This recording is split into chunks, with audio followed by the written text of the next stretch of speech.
Welcome, everybody, back to another episode of the Bulletproof Dental Practice Podcast.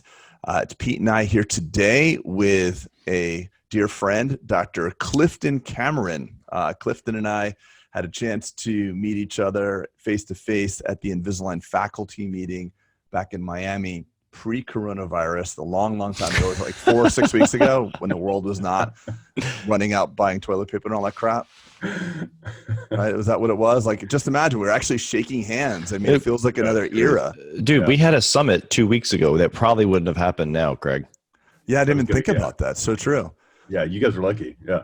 We literally missed it by like days. Well, the crazy thing is I just heard this morning, I don't know, this might be lagging by the time this gets out to all you folks, maybe a couple of days to a week. But this morning I heard there was a congressional meeting, a coronavirus committee that had to cancel the meeting because of coronavirus. Some irony. So Zoom stock is flying. We are actually recording from Zoom. This is the way we're going to go to dinner via Zoom soon. Exactly. Imagine you could have like 18 people at dinner, like the Brady Bunch squares. Where do you want to eat? It doesn't really matter. We're all going to eat our own shit. But anyway, Cliff, it's really good to have you here. We were at the Align Faculty Summit. You've been part of the faculty for what? How many years, Clifton? Probably, let's see, 3.5, 4 years, something like that. So I didn't realize who. I always knew Carolina's dentist. I always knew this. There we go. Let's get into the big. Like that's the. Oh like no, everyone's. Pete's so like he's like I don't want to talk about the Invisalign. No one wants to talk about Invisalign. I want to hear about Carolina's. I wish we had polling right now and just shut you down, like to see like online polling. All right. Well, but we all have heard about Carolina's dentist, and I just didn't put two and two together. So I just was bonding with you. You're a nice guy. We had a lot of fun things to talk about. Clifton, you're the principal of, right? Like you founded it, or you did? You got it. So you founded founder, visionary, all that. Yep. You got Carolina's dentist. Can you give the listeners, people who don't know about you, because you're obviously a monster in the industry, and so can you give some scope to what you've done or created? I appreciate that. Yeah, no, it's been fun. So about 6 years ago, me and a buddy, Eric Roman, co-founded Carolina's Dentist in North Carolina, a little small metropolis south of Raleigh called Fayetteville. And very quickly we grew 1, 2, 3, we got up to 7 locations, and we got all the way up actually to 17 locations in North Carolina. And for us, it was really founded on those principles. Hey, what are our core values? Establish this. And it was also founded on what we knew, what we did not want to do. Mm-hmm. And that was really clear based on, we came out in the 2008 financial meltdown, similar to the stock market right now, what's going on with coronavirus. And we actually joined up with a, very traditional corporate-based DSO. We learned so many good things, but we left a lot of those kind of things that we could bend the walls of the corporate box, but we couldn't totally break through. And some of those things, most importantly, were a true partnership and ownership program built for our dental leaders. And so we left that behind, kind of shouldered on a ton of debt, and came out just gunslinging and, took a ton of risk, very cavalier in the marketplace. And by the grace of God, it worked out. So here we are. So many questions right here, Craig. I got to jump into this. All right. So you went from 7. Mm-hmm. So when did you get out of school? So finished up at VCU in 2008, did a 1-year residency, and then, finished at VCU 07 and 2008 residency, and out associate, rocking and rolling in 2008. Oh my God. I love the timeline, bro. The fact that this was just 6 years ago. Is this hard when by the way, Pete, when you listen to this stuff, it's hard not to think of even like what you've created or what I've created and be like, what the fuck are we doing, man? Yeah, it was like, it's a joke. We've been snoozing. We've been feet in molasses. Yeah. So it's just interesting because we got people that are listening to this, like just thinking about opening their first practice, or maybe just struggling to keep one open. And then Clifton's probably got people like, damn, I'm the small fry. He's hobnobbing with, you were supposed to be at ADSO right now. Right. Yeah. And how many locations are you at now, Clifton? So we just actually partnered with a group up in Virginia. So 17 in North Carolina, and then we added 25 in Virginia. We actually brought on some outside investment group called Alpine Investors out of San Fran, which has just been phenomenal to work with. So overnight, we're now at 42. And, I love y'all. Was that just was that a merger or an acquisition? That was merger. Yeah. Okay. Yeah. And so the cool thing with that is like, I love y'all's analogy on one of the previous podcasts about kind of this DSO changing landscape and the hotel analogy. Whereas Mm-hmm. 10 years ago, right, there was like the Holiday Inn and the Ramada and all that. And now, we're starting to see docs starting to look and say, wait a second, all right, things are moving this way, but what are some of the things that have to be true for me to take this leap? And really quickly, that story, for me, again, I've been in North Carolina going through a 2-year process with regulatory approval, a lot of attorney fees, but again, just really committed to that vision to just build this program for our doctors to where our doctors, including me, we're all invested at the same level as our investment backer. But the coolest thing was when I met Alpine for the first time over a year and a half ago, we actually went out to San Fran. I'm sitting there, and it was actually at one of their growth summits. And, they have like 16, 20 portfolio companies at the time, and they throw everybody into tracks. So I'm in the founders track. And I roll in there and I'm sitting there and it's like the founder of, some LegalZoom software and some dermatology and some whatever, right? All these tech firms out there in San Fran. And I'm just like totally in awe. And I'm sitting there and I'm like, okay, I'm the total new guy. We haven't even done our deal yet, but yet they just threw me in a room with 20 founders. And I raised my hand and I'm like, hey, I know I'm the new guy, but where's the Alpine moderator? Is someone going to come in and kind of watch what we're talking about and what we're doing? And they're like, nah, dude. Totally cool. Like what you see is what you get. Cause I'm fearful of when's the shoe going to drop? When are you going to tell me what to do? Who's going to call me their little bitch? Right. And none of that was there. And so I knew at that point that they were my partner moving forward. It just took incredibly long to get to that point. It's incredible. I think it's really important to talk about because we just got done with our summit a week and a half ago, and there's just a lot of comparison in dentistry and comparison in humanity. So, here you are, 42 locations, hats off to you. You're crushing it. Go to the ADSO, go to the Alpine Founders meeting, and like all of a sudden you're like, what the hell am I doing in my life? Like you can oftentimes walk out of there, you're meeting with the founder of whatever, LegalZoom and all these things. Right. You're like, oh, you got a cute little, a couple dental offices. What do you do, Clifton? You clean teeth? Like, no, well, and so no matter where you are, you're always kind of in the middle. You're like looking up at the big dogs and you're looking, to other guys. So I think it's important. Yeah. And I think for, the question I get a lot is why, why now? What are you doing? Why not continue forward? And, very quickly, I think I recognized one with my original partner, Eric, who's an absolute genius. He and I were co-founders, visionary integrator. We operate on the EOS platform. And, who's the visionary and who's the integrator? Sorry. Yeah, no. So he was actually the original visionary and I was the integrator. And then we actually kind of flipped roles here. Cool. Recently. Took, a lot of counseling and a lot of medication to get through all of that, but we're fine now. But he and I are still great partners, but our end goals were divergent. So he wanted to move into software. I wanted to continue to lead and develop people and ultimately keep this vision going and truly transform the marketplace with this opportunity for younger dentists or even existing dentists with, just amazing practices to come in and say, wow, we can change this whole thing together, but also create some really unique wealth vehicles for everybody to continue to ride this thing forward. I want to pull back just a little bit. Yeah. And because I want to give some more, context. So you graduated in 2008. Did you all when you were in school, right? Because I've known people like this. I actually have a partner who said, I'm going to go to dental school because I know that's the only way I can get into this industry and scale really quick. Or were you like, I'm going to go to dental school and I'm going to be a dentist. And then something in your life happened where it flipped that entrepreneurial switch. Like, can you give me some mindset of where you were 2008? 2008. Yeah. Good perspective. So probably best story, my grandfather, he passed about 5 years ago. So he was in North Carolina, multi-location, wholesale plumbing supply business, trucking business, both ends of the state, was always, an incredible mentor of mine.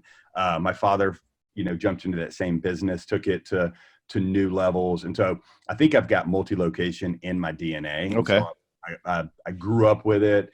So that entrepreneurial spirit has always been there. And then my grandfather, he always had this little sign on his desk whenever you would walk in, if you were a salesperson, you would actually have to look at it. And I love it because it kind of sums it up, but it basically says, you might be smarter than me, but you're not smarter than my entire team. And so that instilled in me that like, dude, like you're a dentist, right? Like you're a dentist. You don't know. I mean, I suck at Excel spreadsheets. Yeah. I can throw a budget together, but the business acumen that we're all, that's all around us, right? Just have those resources, be resourceful, tap into those resources. And so that's in '08, that's what we were trying to do. Right.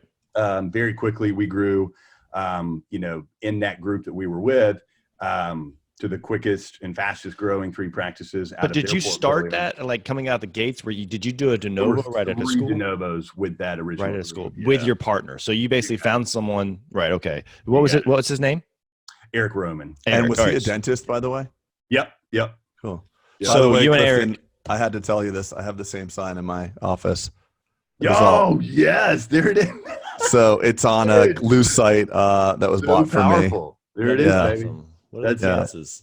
What are the chances I had to get up and get it? It's literally on my mantle over there. Dude, that is amazing. Like that is such a staple quote. Like I love it.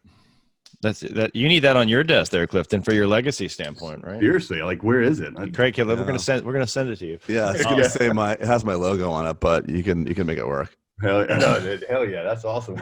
All right, so you guys 3 de novos right out the gate, which is pretty aggressive. But obviously you meaning a lot of people nowadays, I hear it's like they're tiptoeing in. Should I even do a startup? Should I even do an acquisition? Should I just work for someone, right? But for someone to be like guns blazing right out of school, hey, let's just do 3 and see what happens kind of thing. I think that's remarkable. And obviously fortune rewards the bold. And obviously it's worked out really well for you. You also took advantage of a great time. Like everyone thinks that economic crisis 2008 is like, oh, hunker down. I expanded in that time period too, because it's really an opportune time when people are running, they drop things, right? I always say. And so it's a good opportunity to kind of capitalize on being bold. And so you did that. Okay. So walk us through. So then in year 2008, you did. So then how did you get to 7 and what timeline? Yeah, so there's a period of failure in there and Control-Alt-Delete. So coming out of that original corporate group, there were some regulatory pressures inside the state that we were wondering what in the hell is going on? Like why is everyone, I was that guy in my hometown, like, oh my gosh, like, why are you open 7 to 7? We were the first people open 7 a.m. to 7 p.m. We were the first people open on Saturdays. And the regulatory pressure with this corporate group in the state of North Carolina led to some challenges and actually some management agreements that had to be. Because you guys are anti-DSO. North Carolina was anti or still is anti-DSO, correct? Yeah, regulatory is, just the way the laws are set up, the Dental Practice Act, it's very, very difficult. Not only to operate, but then, to get approved, but then to operate. So that's the genesis of our creative structure. But, with the one that we were with, it was tough. And I'll never forget, we were in mediations one evening. We started at 7 a.m. We got to midnight, that night, still nothing. Like we were just ultimately just trying to get our money back, basically. Mediations with whom? I'm sorry. Yeah, mediations with the former group that we were with. So okay. Essentially, with those 3 de novos, we actually stopped right there. And then, so that was, that was '08 we started. And then when we were going through this mediation and trying to get out of what we had created, that was 2013. So now we're sitting there in mediations for 12 hours, nothing. 24 hours later, 7 a.m. to 7 a.m. the following day, we walk out. No way. With our money back, with our dental licenses. And we're like, well, what are we going to do now? Here we go. No kidding. So you had your 3. You had a 24-hour mediation? Yes. In a 14th floor of a building in Raleigh, North Carolina. I mean, it was literally no one's leaving this room until this shit gets settled. Comment. Correct. Yeah. What did the mediator do? Did the mediator did you have to call on a sub? He said, I'm gonna get paid 24 hours straight is what he said. You want to talk about poor planning. So not that, just in the light of like this whole virus thing. So of course I didn't plan. So of course I have patients at 7 a.m. So I'm calling my assistant and I'm like, hey, I'm coming. I'm going to be about an hour late. Roll in, operate a 12-hour day, go home, crash, wake up the next day. I've got 3 young kids. Sure enough, they had been at daycare. I got hammered with hand, foot, and mouth disease. Oh, that's like a Coxsackie virus. Exactly. I mean, I'm sitting there and I'm like, am I 4? Like, what an idiot. Yeah, exactly. So, You know what it was? You didn't change your diaper the whole time. That's what it was. Exactly. Yeah. So laying in bed, absolutely dying in pain because I couldn't eat. I lost like 12 pounds. I had about 3 days to reflect on what happened and then, really get committed and dive in and say, all right, this is what just happened. Take the positive out of this experience. I mean, it definitely wasn't that point of like rock bottom, but it was that point of we have got to jump on this and totally crush it. So as a result of everything that happened, we overnight had to open 3 practices because ultimately we knew that, it was our reputation. It was our patient population. We had patients that wanted to move over with us. And so we took advantage of that opportunity and built Carolina's Dentist. Of course, we had already established the brand and kind of everything that we wanted to do. I think the greatest compliment is establishing that culture, who we are, 100%, not by solicitation, but 100% of the doctors that were working with us at the time were like, dude, we're with you. And it was such a great compliment. And it was that moment that I recognized, you know what, this ain't about me, right? The arrows had been pointing in for those first 4 to 5 years because I was a grinder, right? I was that guy. I was trying to pay off student debt. I was trying to do this. I bought a house. I got married. I had kids, all this stuff. And then I was like, all right, laying in bed in that one moment, I was like, nope, arrows are pointing out, baby. It ain't about me. It's a bigger, this is a bigger mission. This is a bigger purpose.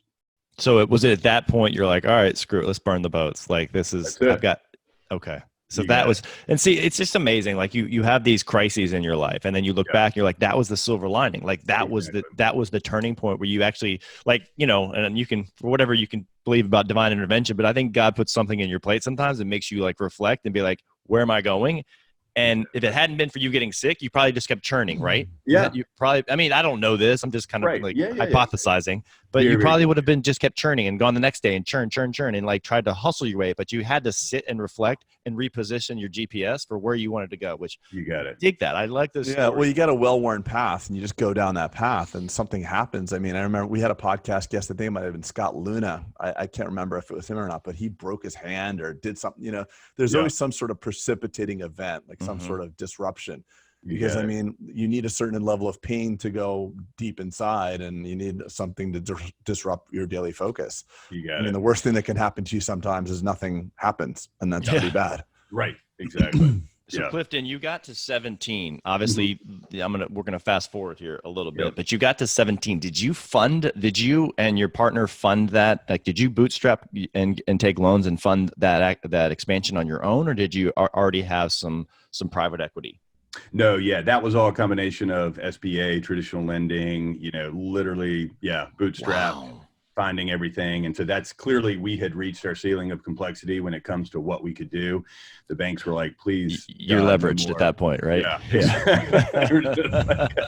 Well, and for those of you who don't know that, I know this sometimes we have we have listenership across the board, but I think we need to point out that, like, at some points, to the younger listeners, at some points banks say, hey, you know what, you've had enough, thanks, right? You're a little bit too risky, you're a little bit over leveraged, and usually that happens, in my experience, has been around the $5 million mark from a personal guarantee standpoint. You got it. And then you have to go into a different level, which is like a commercial lending, which banks will let you do if you can prove that you've done, and I've kind of transitioned into that myself, but it's very it's a scary time, because you start thinking like, holy cow, like, if we have a coronavirus, if we have a, 2008, like, what's going to happen because I'm over leveraged? You got it. Maybe not over leveraged, but you've got a big lever, let's just say. Yeah. Right? Yeah. Well, as long as everything's moving forward, the machine's moving, it's fine. But the machine has a little hiccup, things get tight. Exactly. And we had a couple hiccups early on in those first 3 years from 2014 to 17, there were those, the plight of the entrepreneur, right? Those days where you're sitting there looking at that payroll expense and you're like, the VA didn't release, the checks for the VA patients, or the insurance companies are batching payments or something. And, you skip a check or two in a row, and next thing you know, your wife looks at you and you're like, sorry, ramen noodles tonight, hon. Hang in there. And that's, I'm glad you bring this up, Clifton, because it's so much. People see you now and they think, oh God, I wanted his life, but and I want where he is and all this stuff, but they forget. Like, I was actually talking to my daughter on the way to school the other day. I was like, Amzi, she said something about employees versus owning. And I said, you know how many times I've gone without, quote unquote, a paycheck? Yeah. And a lot of times, like, it's scary, exactly. Not for 1 month or 2 months, for 6 months sometimes, right? Yeah, and it's the plight of it. And then sometimes you do get the big paycheck, right? And then, so it's ups and downs and woes. And she said, well, why don't you just, that doesn't seem very safe. You could have, and I was like, yeah, if I wanted to save, right? Like, anyway, the point was, I definitely, it's good to hear someone of your stature that you have your bruises and you've had those ramen noodle nights, because I think we forget in this Instagram world where everything looks perfect all the time. We don't reflect on the fact that look at what it took to get here, right? Yeah, you didn't land on top of the mountain. Is my point. Is you climbed there and you had a lot of ramen noodles on the way up. You got it. That's like one of my mentors said this, but he was like, his point was, he was like, character is the ability to make that worthwhile commitment once the emotion of making the commitment is passed. So it's like, it was great laying in bed, like coming up, getting healthy, all that kind of stuff after a week of, sitting there wondering why I'm an infant, and be like, I got this, like fired up and good to go. But you hit that first hurdle and that second hurdle and all that. But I mean, that's a true test of your character, to say, hey, you're committed to the vision. You're committing to, solving the big problems in dentistry with partnership and reimbursement and retirement and all those things. Now, what is the true path forward? Like, because you've got to stick with it, because it's not all rainbows and fairy tales. That's for sure. I think the biggest thing that you stumbled upon in the what would fueled your growth, of course, you have intestinal fortitude and you powered through it.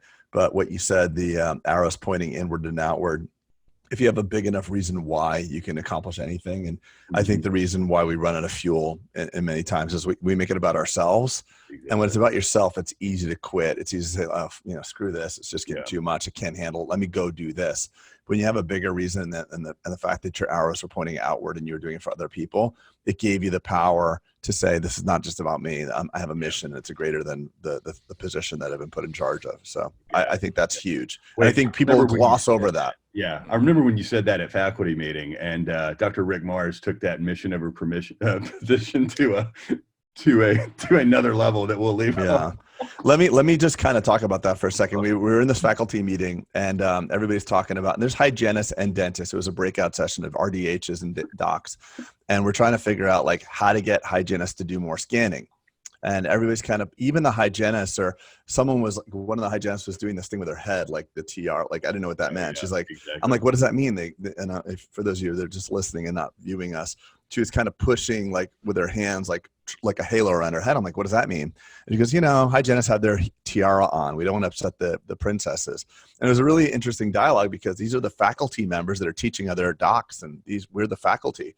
So we brought up this, when a hygienist and when a person knows their mission versus just their job or their position, life is a little bit more rewarding. And that's exactly, if your mission as a hygienist is to, take the best care of a patient and have them invest in their oral health, you'll be able to do much more than if it's just like, I'm here to just scrub teeth or be a gum gardenist, whatever. Yeah. So I think, we talked about that, but I think it's just really important that you had that revelation. That's what I think. Yeah, no, it's true. Yeah. Because that's what you're right. That is what's going to fuel you. If it's just these artificial, like Craig said in our summit, like if it's just about bottles and models, like that's not sustainable as a mission. Exactly.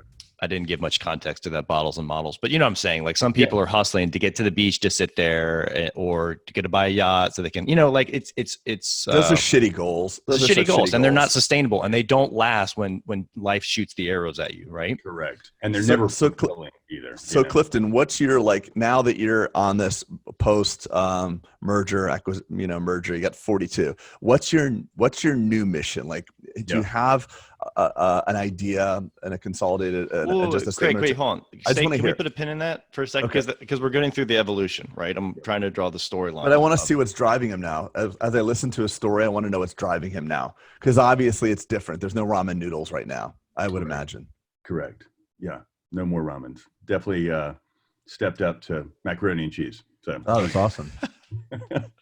Annie's macaroni and cheese. This podcast brought to you by.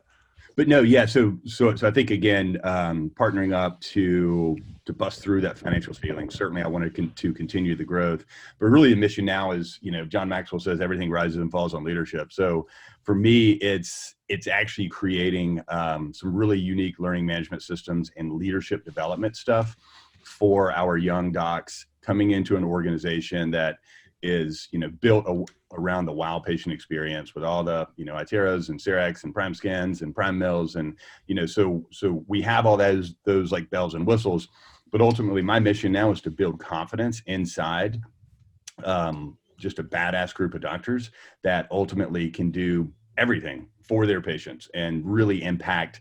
Our goal is to impact 500,000 lives annually inside the state of North Carolina. And that's where we want to be we have a 7-year target to be able to do that. To me, that's really putting our fingerprint and really solidifying our collective legacy in the state.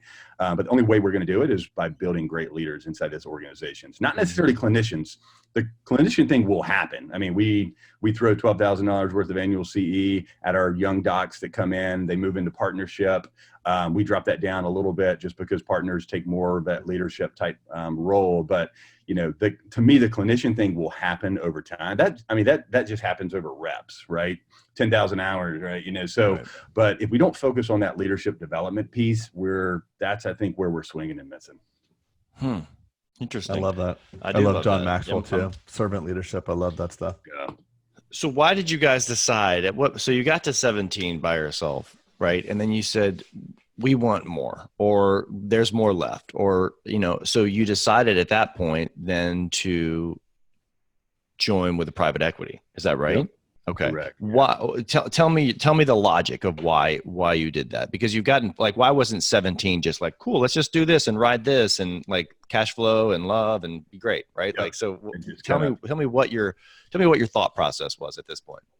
Yeah. So, honestly, seeing the changing landscape, that's you guys did a great job in watching and listening to you guys of really recognizing like, hey, the landscape's changing. Like what is on the horizon?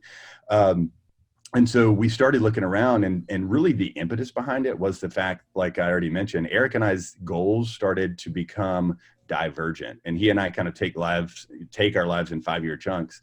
And so we were coming up on that 5th year, and we were like, hey, like, this is where I want to go with my family. This is where I want to go with my family.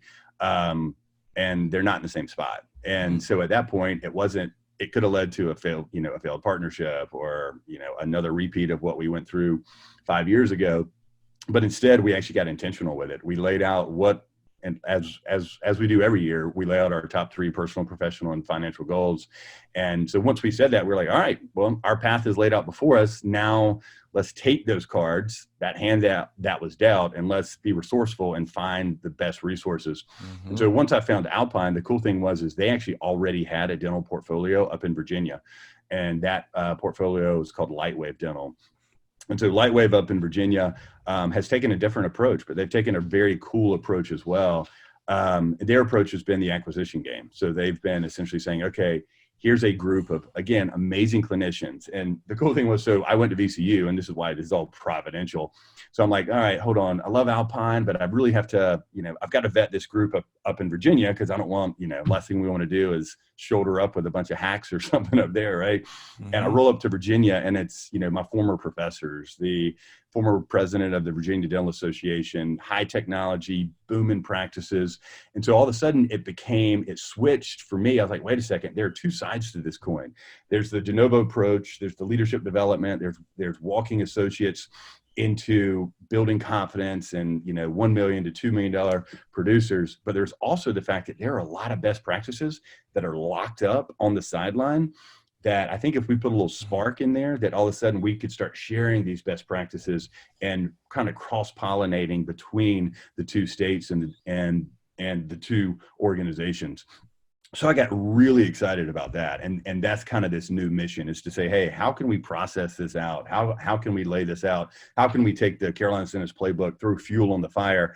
Because I know one thing, we are not perfect. We screw up every single day. And now I've got resources and business acumen and people committed to the same vision up in Virginia that are supporting us just as we're supporting them. That's so cool. I think you hit the aspirational goal of what a DSO could be, a fertile ground for cross-pollination of ideas, sharing best practices. I mean, it's our common frailties that bring us most together, and the organizations that are having pain points, they're all the same freaking 20 pain points. Exactly. I promise you, Carol Ennis, Dentist, ADS, I love this. I love this and so SDG. Much. We have the same. The top 10 pain points are all the same for all of us. 100%. Yeah. So that's why, I mean, and that's Ritz-Carlton figured that out too.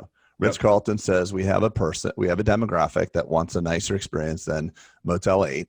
Yep. And we're gonna create an environment that enlivens the senses and gives people mission. And I mean, I was at a Ritz-Carlton Four Seasons last 2 weekends ago in Miami, and I was really looking at the people that work there. It's a really well-rated Four Seasons. I guess they're all pretty well-rated, but this one's exceptionally well-rated. And the people that work there were so into the culture because they're into the culture of service. And I was talking with a guy who's from Argentina. My wife is like, is there a local place that we could walk to get like little Argentinian pastries? And the guy's like, yeah, there's one down there. And my wife's like, you know what? Screw it. Let's just eat here. Yeah. He's like, oh no, it's just not that far. I was like, no, we'll just get a coffee here. We're going to go for a bike ride or something like that. We get back to our room an hour and a half later, and the guy had sent like a basket of Argentinian pastries, and he was lit up doing it. He's like, hey, this is Eduardo. I hope you enjoy these. I mean, I'm not talking about the customer service, because the customer service exists everywhere, but the esteem of people that get to work in an iconic environment, even Chick-fil-A. People are happy to work at Chick-fil-A. I was getting ready to go there. You're selling fried chicken, but I go to Chick-fil-A a lot. I got young kids, and I had my first Chick-fil-A like 2 years ago.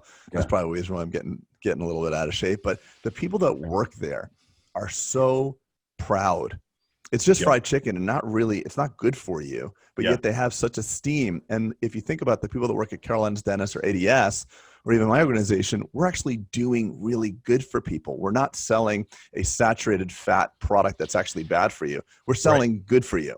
Correct. So you got it. That's so I actually had one of my employees who doesn't like change, who's been with me forever. She's like, another location? She's like, why? And I said to her, look, because of all the things you mentioned, Clifton, like the patient experience, the best practices, the excellent clinical care, I was like, it's our duty. It literally is the duty to expand, because in a world where there are people who have nefarious missions, or let's just say like nothing, I was like, it is our duty to expand. Profit over patients. Yeah. If your mission is profit over patients. Yeah. So that's what I tell her. It's like, it's our duty. It would be selfish of us to stop and put the brakes on, because we know we have a superior mission. And so that's a clear why too, Pete. Like when we're at the summit, we have all these people coming up to me. One's like, I want to open up 5 locations. Well, why?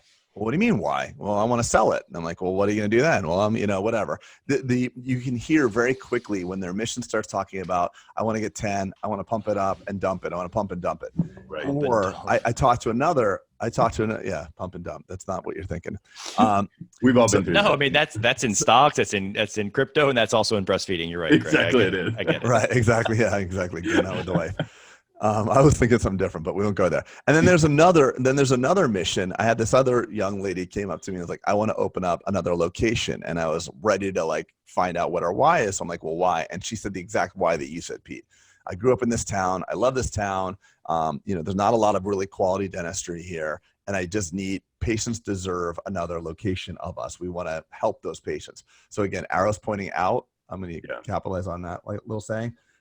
Not arrows pointing in, and that's a mission that's sustainable. And if you can, we always preach. So our whole new patient experience is built around the concept that our patients are going to forget what we said, but they're never going to forget the way that we make them feel. Mm-hmm. And creating that feeling, creating that just experience, that wow factor, that Ritz-Carlton type setup.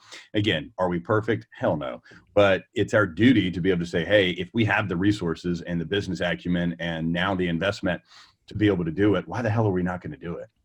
Let's talk about you actually, I remember you telling me that you walk, the doctor goes out and gets their patient, correct? Yeah. Did you tell me that? Work,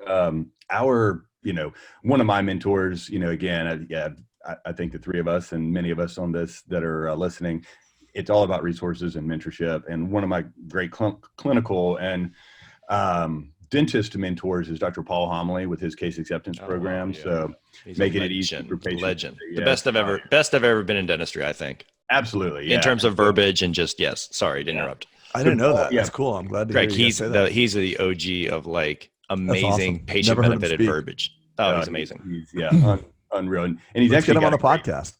Yeah, I'd love to. no, definitely should. But he's even got speaking programs, and that's actually how I got into the whole Invisalign thing.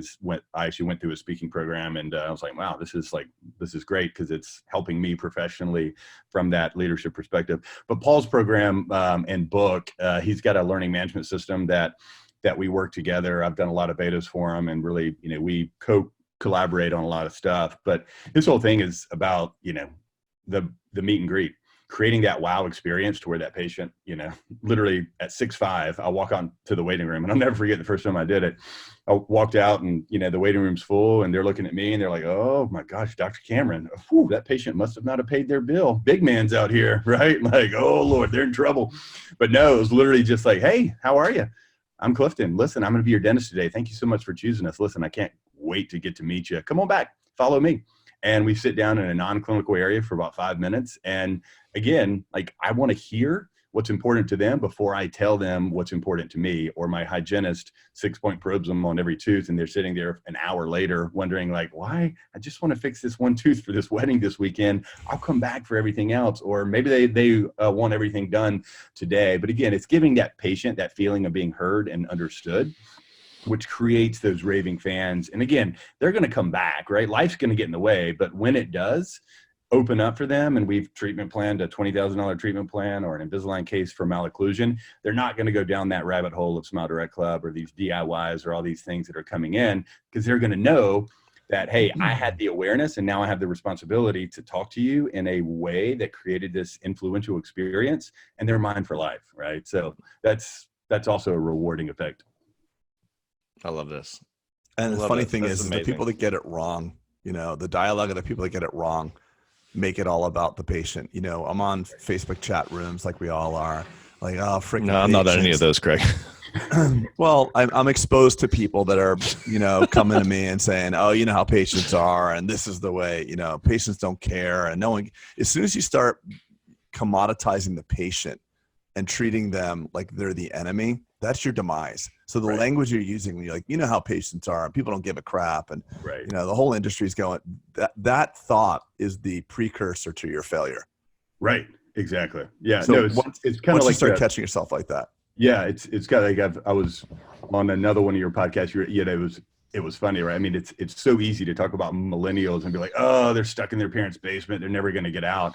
But yet 100% of the dentists inside Carolina's Dentist, which is 54 docs, I'm the oldest doc at age 40. So we have a company of millennial docs, right? So you have a choice. Are you going to bash them and say that they live in the basement, or are you going to tap in and truly give them their purpose and their why and get them on the boat all rowing in the same direction? So you're exactly right. Patients are our fuel. Our docs, our leaders are our fuel. So let's create something unique for them that can change the marketplace.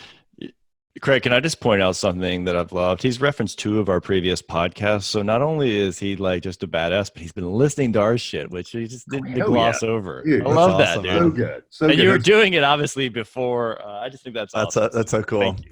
Yeah, that's awesome. Were you listening before we met in Miami, or? Yeah, no. So I was, and that was the cool thing is that. Oh, that's awesome. It was so funny because like you and I were sitting right there, and I was listening to your conversation about DSD with one of the other faculty, and I'm sitting there and I kept looking at the nameplate. And I was like, God, I know the name. I was like, this guy's freaking like the only dresser that's better than me in this room right now was Craig, right? So thank you, Banana Republic. so I knew this guy had style. Yeah, so I'm like, all right, hold on, I gotta have my opportunity to chat with him, and then all of a sudden I was like, you're you. That's awesome, man. Yeah, cool. We were having so much fun too. I just took off my educator hat that day. We were laughing our asses off. I don't even know. I mean, you're trapped up in a room for like 10 hours. Everything becomes funny. Exactly. Yeah. So, that's Clifton, awesome. What's the next 5 years look like for you? Yeah, great question. I think for us, we are. The whole idea, like this whole shiny penny concept, and I know I'm, a absolute king at that as a true visionary at heart. Certainly I played, the integrator role, both Eric and I did early on in chapter 1. Now in chapter 2, true visionary.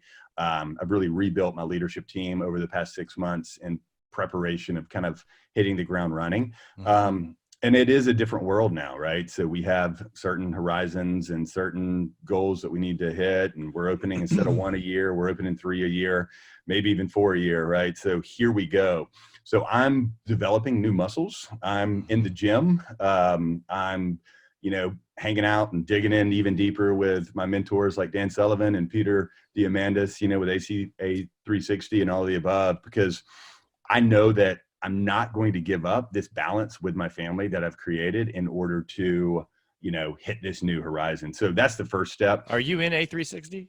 So I'm in strategic coach. So I'm not in A360. With Dan Sullivan.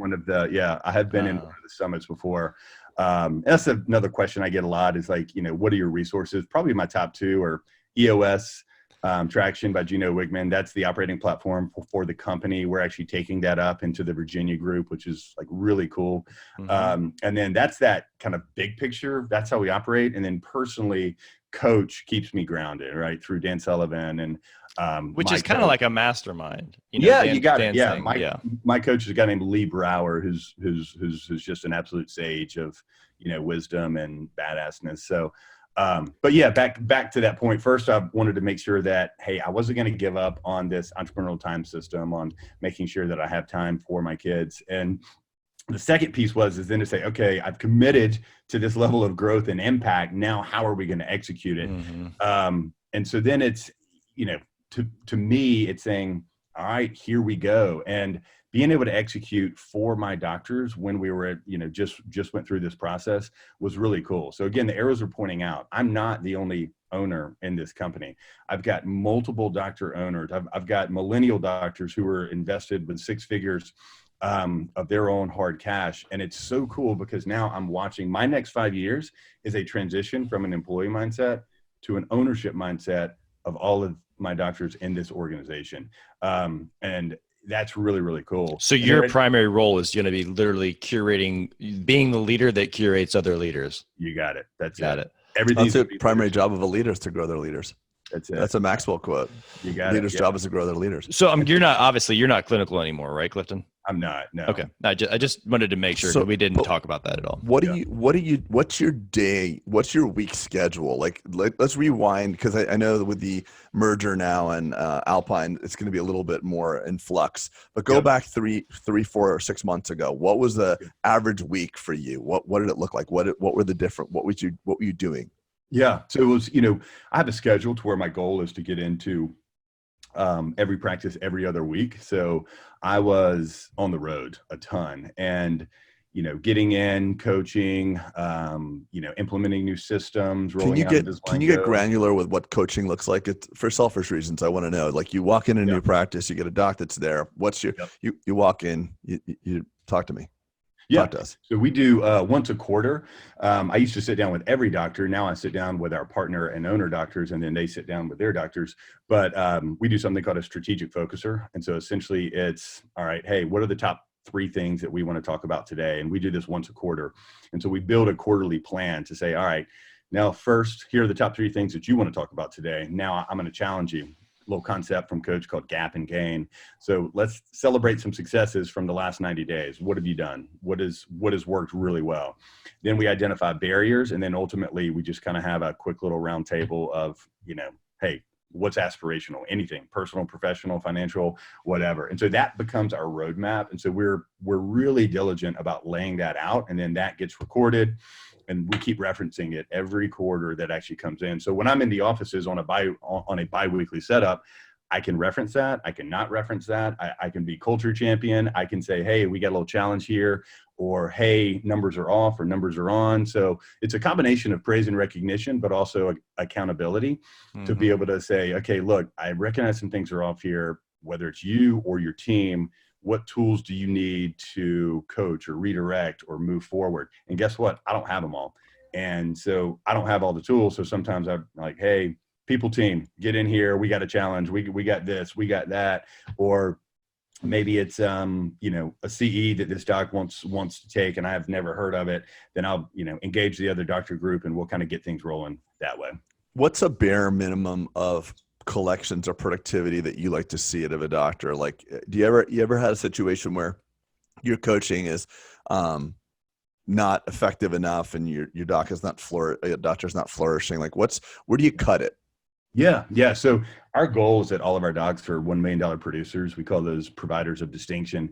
Mm-hmm. And this past year, we actually had our first two on a gross production level, our first $2 million producers inside the organization, which was, really, really cool. And in my peak, I was 1.6, 1.7, collecting about 1.3.5, somewhere in that kind of range. And that's on 3 days a week, 7 to 7. And so, all of our docs work 3 days a week. That's another unique millennial factor. So we have those extended hours. And so they're cranking, rolling 3 days a week, 33 clinical hours a week. But they also have that flexibility for that fourth day if they want that big case, that non-distracted from hygiene, that they want to rock and roll and kind of come in.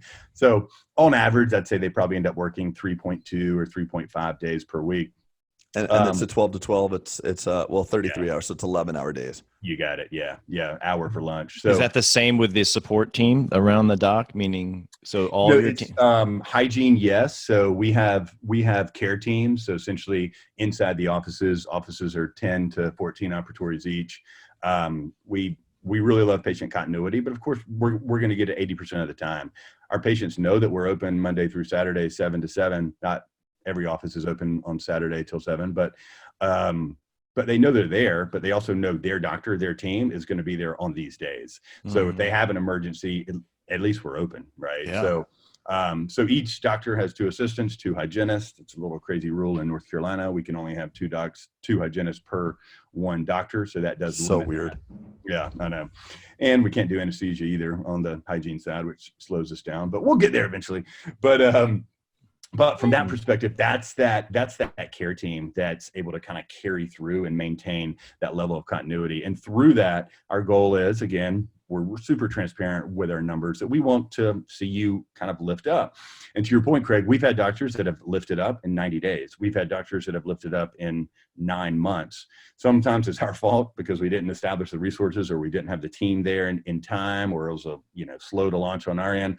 Other times it's the doctors just need more handholding, more touching, more leadership development.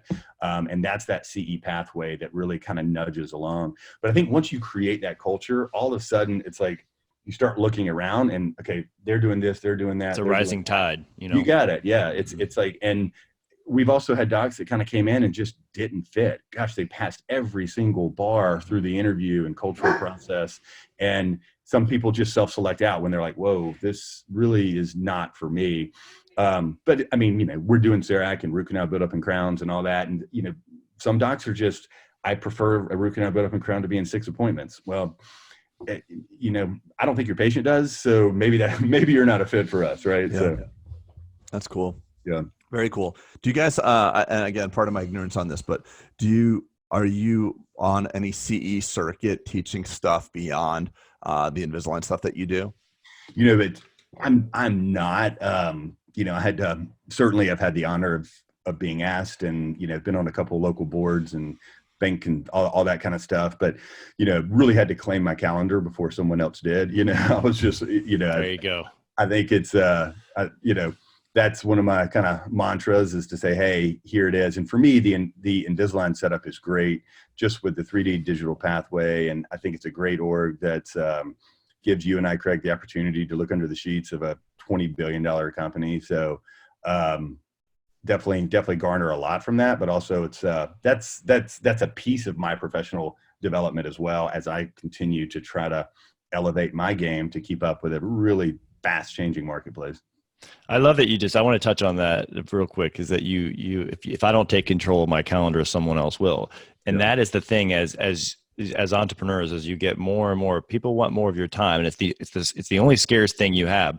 So like I have a saying that I have a mastermind group of men that's kind of, we have a saying, if it's not a hell yes, it has to be a hell no. Like, so I'm sure you get asked for all these things. Can you take this meeting? Can you do this? And sometimes you're like, oh, I don't really want to. Yep. So if it's not a hell yes, you just have to say, I'm sorry, I just can't at this point, right? I can't be on this committee. I can't do because honestly, it takes away from your team and your family who matter the most. You got it. Exactly right. Yeah. No, I love that. Literally just wrote that down.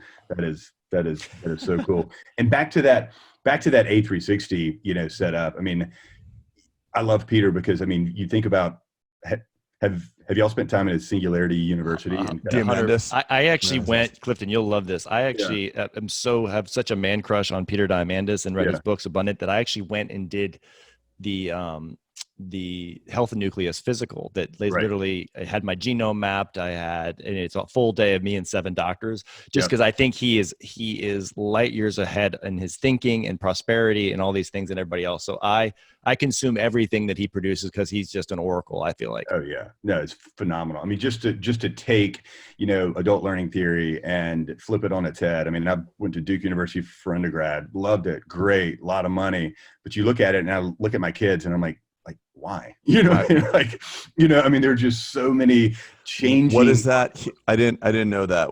You mentioned something human learning theory. Singularity University. No, so but basically the learning theory you just said. He's democratizing education or demonetizing education because it's so ubiquitous and free. Because Duke obviously is a private school education, right? Yeah. And you start looking at it, you're like, was getting 250 in debt, let's just say hypothetically that was right, is starting that before professional school, was that the best use of could I have gotten this education somewhere else? Did I have to go there? Right. And so I think college is going to become, as we get more and more, VR and AI and all these learning LMS systems, I think college is going to become challenged because it's a place where you want to go drink beer and pick up chicks or pick up guys, whoever you're listening, or is it a place that you're truly getting an education from, right? Because you can get an education now almost for free in any subject at any time. Well, look at this. Look at what we're doing right here. Well, I'm actually saying literally classroom education you can find for free. I mean, there's the Khan Academy and stuff like that are just like for free. Anything you want to learn, you can learn. It's correct. So sorry, Clifton. I love that you audit where you are, even though you've had great education. I did too. I went to UVA and I had a good school, but I still, when people ask me about college, I'm like, I'm not really bullish on college. Yeah, exactly. And it's to me, it's that like Uber analogy. And if you think about it, everyone's like, oh my gosh, transforming this and totally killed the cabbies and all that. But really think about what Uber did on a 20-minute cab ride, right? They innovated the first 15 seconds and the last 15 seconds of that whole experience. 19 minutes, 30 seconds in the middle is the exact same. You're sitting your butt in a car and driving down the street. I've never heard that. So when you think about it, yes, that's a transformative company. Yes, it's flipped. Yes, it's got a massive valuation. But what if we as dentists and our mission and our why, let's start doing less and obsessing more over that first 15 and that last 15. But it was really the disruption that everyone talks about is really, you just quantified it. I love that. The disruption is really the beginning and the end. It's not the interface. It's the consumer. It's the interface. All they did. And Amazon did the same thing. We're all doing the same dentistry, the same crown, the same root canal, the same implant, whatever. And of course, there's some levers that we can pull in there, but it truly is that interface. What can we do from the leader perspective, from the experience perspective, from the Ritz-Carlton perspective, from the facility perspective to just create something totally transformative? And that's what I'm passionate about. Yeah. We need to have series with Clifton, Craig. Yeah, my God, I know. Just, one is not enough. I'm gonna be left wanting more at the end of this. So while we got him and we're looking at his eyes, Clifton, can we get part 2 and part 3, please? Oh, of course. Let's because we're claiming your calendar because you did it. Hey, that's fine. Is it a hell yes, Clifton? I would actually a hell yes. It's a hell yes. Let's do it. Hell yes.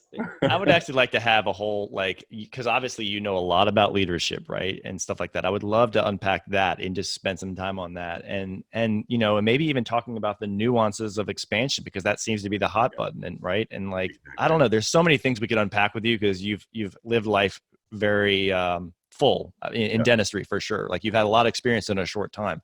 Craig and I are what the hell have we been doing since 2000? Right?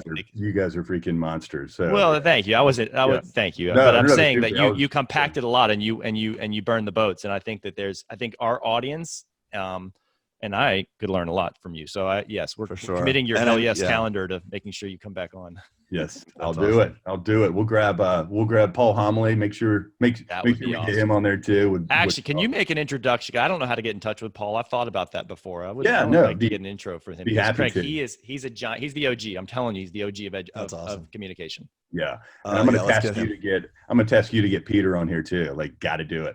Wait, if you can get Peter on here, literally, Diamandis. I don't know what I can do. With him.